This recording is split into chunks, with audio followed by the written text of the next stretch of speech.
Tendríamos que tener un bloque para mostrar novedades de libros que la gente lógicamente nos acerca.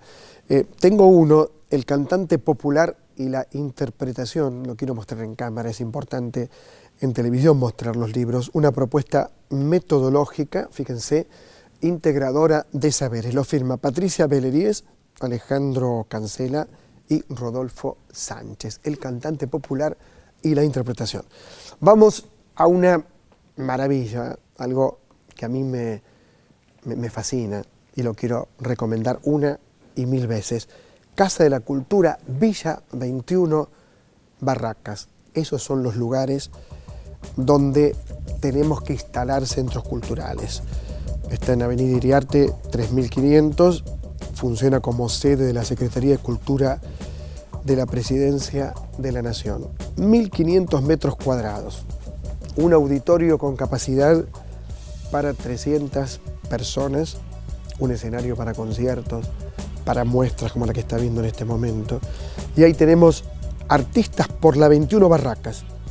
Y hay obras de Remo Bianchedi, de Fermín Eguía, de Sara Facio. Fíjense los nombres que estoy dándoles, de Adriana Lestido, de Graciela Sacco, de Daniel Santoro, de Oscar Esmoje, de Marcia Schwartz, de Fernando Fasolari. No puedo nombrar a todos, pero dos cosas importantes. La primera, llevar la cultura, llevar las muestras, el arte a la Villa 21.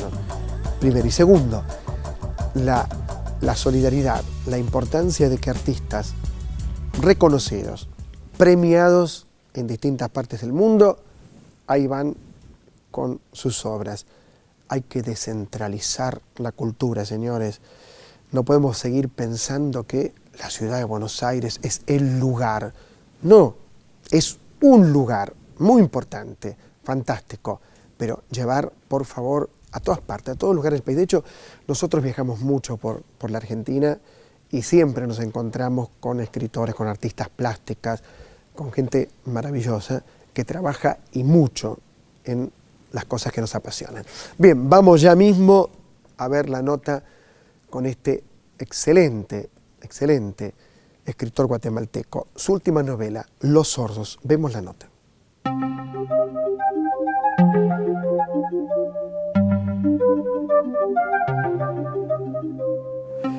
El gusto de tener a Rodrigo Rey-Rosa. ¿Cómo estás? Gracias. Bien, gracias. Cuando leía Los sordos, pensaba, tan dura es la realidad de Guatemala. Pensemos que la novela comienza con 2 secuestros. Pensemos también que hay personajes muy duros. Pensemos que tiene un enorme grado de violencia ahí en la novela. La pregunta es, ¿refleja tu país Los sordos?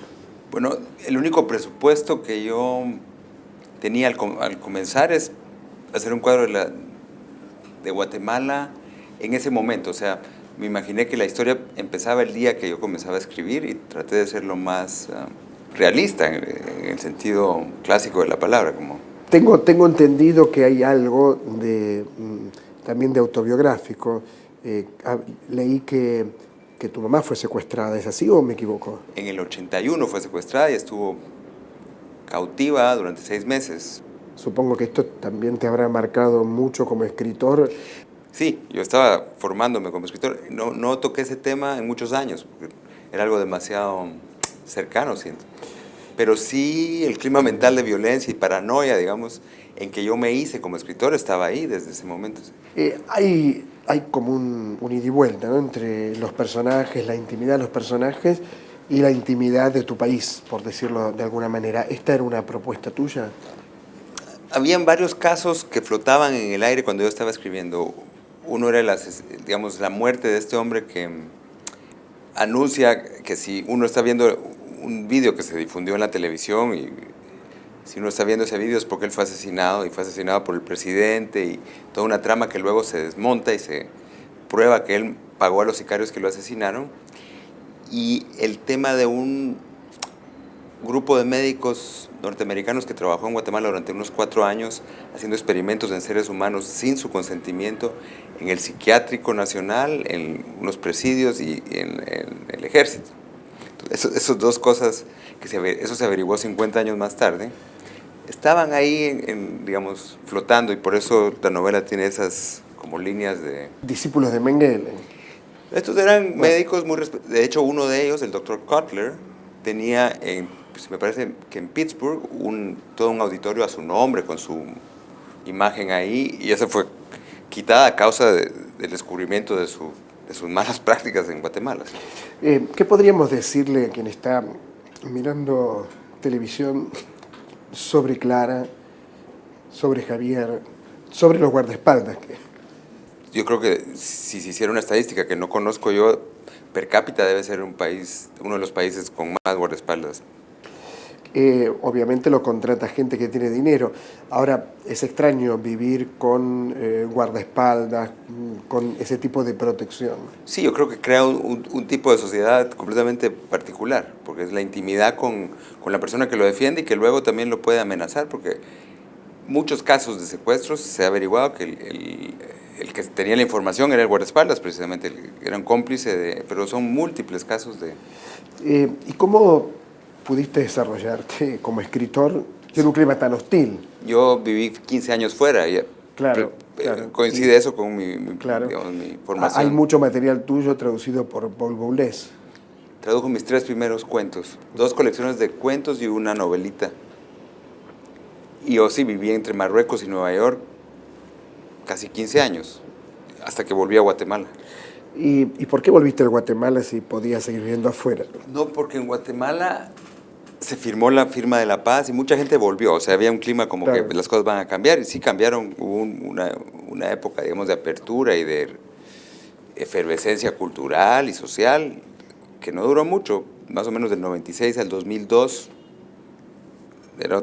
Había todavía un poco de esperanza, que se fue muriendo hasta que está completamente enterrada. Pero, ¿y cómo surge tu vocación literaria? Yo la resumiría que descubriendo a Borges. Descubriendo a Borges. Sí. Ah, mira vos. ¿Cómo lo descubriste a Borges De en Guatemala? ¿Cómo llegó? Bueno, en Guatemala había muy poca literatura, pero sí algo. Había un par de librerías en el centro donde había un librero norteamericano que viajaba mucho y llevaba cosas. Claro que cualquier cosa política era censurada, pero afortunadamente Borges no cabía en esa categoría. Era ficción, esa edición de Alianza que está en una cabeza cortada y unas figuras geométricas flotando aquí en la cavidad craneana.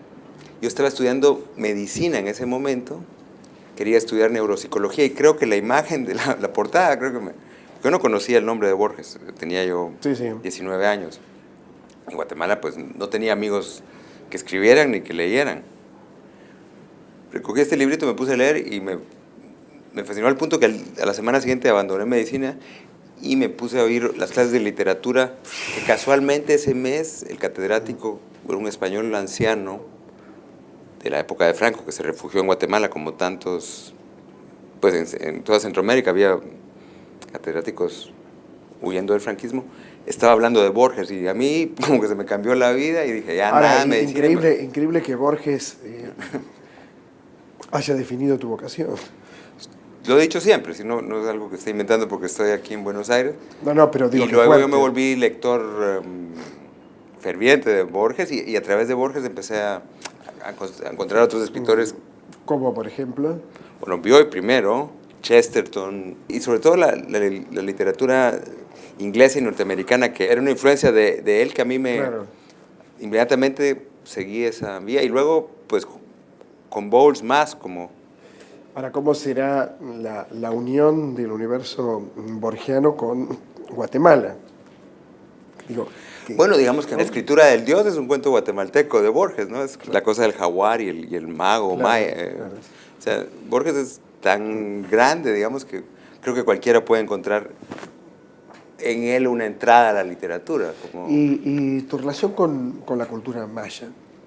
Pues es la relación de casi cualquier guatemalteco no maya con la cultura maya, una relación muy ambigua, porque, digamos, está la versión oficial de que los mayas eran una civilización enorme que desapareció y que ahora lo que hay son como los restos, que me parece falso. Los mayas que están ahora son los descendientes de los otros que han heredado mucha de su sabiduría, pero están oprimidos desde hace siglos y ya no pueden, digamos, manifestarse, pero ahí está. Claro, que tiene tanto que ver con la historia.